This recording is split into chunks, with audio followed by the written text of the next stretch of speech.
Have you ever stopped to wonder if everything you've been taught about kindness is a well-intentioned lie? From our earliest days, the lesson is drilled into us: be nice, always share, put others first. To hesitate, to set a boundary, to prioritize your own well-being is labeled as selfish. It's branded as unkind. It's wrong. Or so we're told. But what if this relentless imperative to rescue everyone around you is not love at all?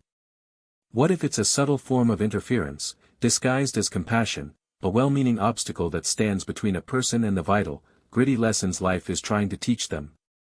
Consider this: every time you rush in to shield someone from the natural consequences of their own choices, what are you truly accomplishing? You are not helping them. You are insulating them. You are standing in the way of the profound, personal wisdom that can only be forged in the fires of direct experience. You are, in essence, robbing them of their growth. This is not a call to become cold or indifferent, that is merely the opposite extreme, another form of imbalance. The central question is not whether we should care, but how we care. And more critically, in whom do we invest our precious energy? Because a stark truth exists: some people are not vessels to be filled, but black holes that will drain you dry.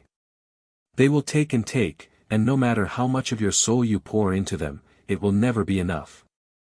The tragedy is not their taking, the tragedy is that by your constant intervention, you are actively preventing them from evolving. True compassion requires discernment. It demands the courage to recognize when helping is actually hindering. Here are 7 archetypes of people you must learn to identify, not to judge with contempt, but to protect your own energy and, paradoxically, to allow them the space to face the experiences they need to awaken. 1. The chronically lazy, the hammock of your help. There is a world of difference between struggling and surrendering. The person who is struggling uses a helping hand as a stepping stone to higher ground. The chronically lazy use it as a hammock to rest in perpetual comfort. They have made a quiet, subconscious calculation, that their burden is someone else's responsibility. When you consistently step in, you confirm this calculation and become their designated carrier. Nature offers no quarter to the unproductive branch, it is pruned. The hungry chick that refuses to open its beak is not fed. True strength, resilience, and capability are born from effort, discomfort, and the inescapable feedback of consequences. The chronically lazy must feel the gnawing of their own hunger. They must sit in the discomfort of their stagnant situation. Only this visceral reality can spark the revelation that they are, and always have been, capable. 2. The perpetually ungrateful, the bottomless pit. The dynamic: this individual operates from a core belief of entitlement. They see the world as a ledger sheet where they are perpetually owed a debt. Your generosity, whether it's your time spent listening to their crises, your money loaned in a pinch, or your emotional support, is not registered as a gift, but as a mere payment on that infinite debt. There is no closing of the account, only an ever-increasing line of credit on your soul. The psychology: this ingratitude is often a defense mechanism against a profound sense of inadequacy or a hidden shame. Acknowledging a gift means acknowledging a need, a lack within themselves, which is too painful to confront. By treating your help as an entitlement, they maintain the illusion of their own self-sufficiency and superiority. Gratitude requires humility, and their ego is built on a foundation that cannot tolerate it. The cost to you: the initial act of giving may feel good, but with the ungrateful, it becomes a draining transaction. Each unacknowledged sacrifice chips away at your spirit. You start to feel invisible, as if your efforts are being poured into a void. The relationship becomes a one-way street, and you are left standing in the emotional exhaust of their bottomless expectations. You are not building a connection, you are feeding a void that can never be filled. The path of discernment: stop keeping a mental scorecard, hoping they will eventually see the imbalance and reciprocate. They won't. The shift must come from you. Practice giving consciously and without attachment to the outcome. If you give, give freely. But more importantly, learn to say no to further requests. Your no is not a punishment, it is a boundary that protects your energy and, paradoxically, forces them to confront the reality that the world does not owe them. It is the first step in their potentially long journey toward understanding the true value of what they have been given. 3. The arrogant and self-righteous, the fortress of certainty. The dynamic dialogue with this person is impossible because they are only capable of monologue. They do not seek your perspective, they seek an audience for their own. Their identity is fused with their opinions. To question their logic is not to disagree with an idea, but to attack the person themselves. They live in a self-constructed fortress, and any challenge is seen as a siege to be repelled with verbal artillery. The psychology: arrogance is the armor worn by a deeply fragile ego.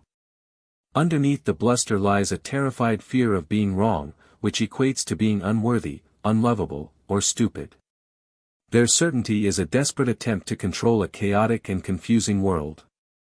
Admitting error would cause their entire psychological structure to collapse, so they must defend their position at all costs, even to their own detriment. The cost to you: engaging with them is a profound waste of your intellectual and emotional energy. It is a debate you cannot win because they have changed the rules. The goal is not truth, but victory. You will leave every interaction feeling drained, frustrated, and perhaps even doubting your own sanity, a phenomenon known as gaslighting. Your well-reasoned arguments are like waves crashing against a cliff. They have no effect and only erode your own shores. The path of discernment: stop trying to break down the fortress gates. Your job is not to be their enlightenment committee. Instead, practice detached observation. You can offer a single, calm, contrasting fact: I see it differently. But when the counterarguments and justifications begin, do not engage. Simply state, we can agree to disagree. Your refusal to fight on their battlefield is the most powerful statement you can make. The only teacher that can reach them is reality itself. Step back and allow that teacher to do its work. 4. The habitually wicked, the enabler's complicity. The dynamic: this is where misguided kindness becomes a moral failure. These individuals are not broken, they are actively corrosive. They operate with a clear, conscious intent to exploit, manipulate, and harm for personal gain. They lack empathy and remorse. When you offer them help, a place to stay, a character reference, a financial bailout, you are not aiding a lost soul. You are providing ammunition. The psychology: the roots of this behavior are complex, often stemming from severe personality disorders like narcissism or antisocial personality, but the functional reality is simple: they see others as objects to be used. Your compassion is a lever they know how to pull. Your guilt is a button they know how to press. They are masters of identifying and exploiting the goodness in others to serve their own dark ends. The cost to you, and others: the cost is catastrophic. Aligning with them damages your reputation, drains your resources, and can implicate you in their destructive schemes. But the greater cost is to their future victims. Every resource you provide fuels their next act of betrayal or harm. By intervening, you become an accessory, softening the consequences that might otherwise stop their rampage. The path of discernment: this requires a complete reframing of compassion. Here, compassion is not soft, it is fierce. It is the unwavering commitment to protect the innocent, starting with yourself. It means enacting a policy of absolute non-engagement. Do not offer help. Do not make excuses for them. Do not protect them from the fallout of their actions. The most compassionate act you can perform for a wicked person is to allow the full weight of the law, social consequence, and natural justice to land upon them. It is the only language they might, eventually, understand. 5. The incurably foolish, the cycle of unlearned lessons. The dynamic: this person is stuck in a Groundhog Day of their own poor decisions. They leap from one predictable crisis to the next: the same financial messes, the same relationship dramas, the same professional blunders. They will listen to your advice with a nodding head and then proceed to do the exact opposite, returning to your doorstep with the same predictable problems. The psychology: foolishness is a habit, a cognitive laziness. The path of least resistance is to repeat familiar patterns, even painful ones, because the effort required to change, the self-reflection, the discipline, the temporary discomfort, is perceived as more painful than the consequences of their folly. They are addicted to the drama of the crisis and the relief of the rescue, never learning to avoid the situation in the first place. The cost to you, you become a permanent part of their crisis management team. Your life becomes punctuated by their emergencies, which are entirely of their own making. You waste your problem-solving skills on problems that are designed to recur.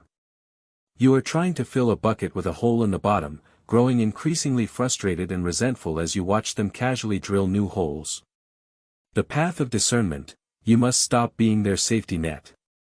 Let the consequences happen. If they waste their rent money, do not loan them more. If they neglect a crucial project, do not stay up all night to fix it for them. Offer advice once, clearly and calmly, and then release it. When the predictable crisis arrives, offer empathy but not solutions. That sounds really difficult. What do you think you're going to do about it? Force them to sit in the discomfort of their own creation. It is the only classroom where they will ever learn. 6. The Master Manipulator, the theft disguised as a gift. The dynamic, this is psychological theft through emotional hacking. They don't demand, they make you feel special, needed, or guilty enough to want to give. They use phrases like, "I thought you were the only one who understood me," or "I'd do it for you in a heartbeat," creating a false economy of obligation. Your generosity is the currency in their game, and they are expert counterfeiters. The psychology, manipulators are often deeply wounded individuals who learned in childhood that love and resources are scarce and must be controlled and extracted through cunning. They are masterful at reading emotional cues and using them as levers. They prey on empathy, because to the empathic person, the idea that someone could be so calculating is almost unimaginable. The cost to you, the cost is your trust and your sense of reality. You may feel used and confused, struggling to pinpoint the moment you were taken advantage of. When you finally set a boundary, they will launch a smear campaign, painting you as the selfish, unstable, or cruel one to mutual friends. This reward for your kindness is designed to make you doubt yourself and serves as a warning to their other sources. The path of discernment, trust your gut. If you feel a subtle pressure, a sense of obligation, or a confusion about how you ended up giving so much, that is the red flag. Learn to recognize the patterns, the pity plays, the flattery, the triangulation. The moment you suspect manipulation, disengage. Do not explain, justify, or argue. A simple, "that doesn't work for me," is your most powerful shield. Protect your energy like the precious resource it is. 7. The unrepentant rebel, the hardest release. The dynamic, this is the loved one who breaks your heart. They have all the tools, all the knowledge, and all the support. They can articulate their problems and the solutions with more clarity than you can. Yet, they remain stuck in a cycle of self-sabotage, addiction, or passivity. They are not foolish, they are resigned or rebellious against an authority figure, often a parent, society, or even you, that they perceive as controlling their life. The psychology, this is often a battle for autonomy. For them, accepting help feels like surrendering their identity or admitting that someone else was right. Their rebellion, even a self-destructive one, is the only way they know to assert control over their own narrative. The pain of their situation is less terrifying than the perceived humiliation of capitulation. The cost to you, this is an emotional quagmire. Your hope keeps you trapped in a cycle of their making. You experience anguish, frustration, and a profound sense of powerlessness as you watch someone you love choose a path of slow-motion destruction. You pour endless energy into a black hole of potential, waiting for a breakthrough that only they can initiate. The path of discernment, this requires the most painful form of love, detached love. You must stop fighting their battles. You must stop offering unsolicited advice. You must stop cushioning the consequences. You must clearly and lovingly state, "I love you, and I believe in you, but I cannot want this for you more than you want it for yourself. My role is to support your journey, not to drag you along it." Then, You must focus relentlessly on your own life and well-being. You create a space where they are welcome if they choose health, but you refuse to participate in their sickness. You are holding a lantern, not pushing a cart. The walk is theirs alone to take.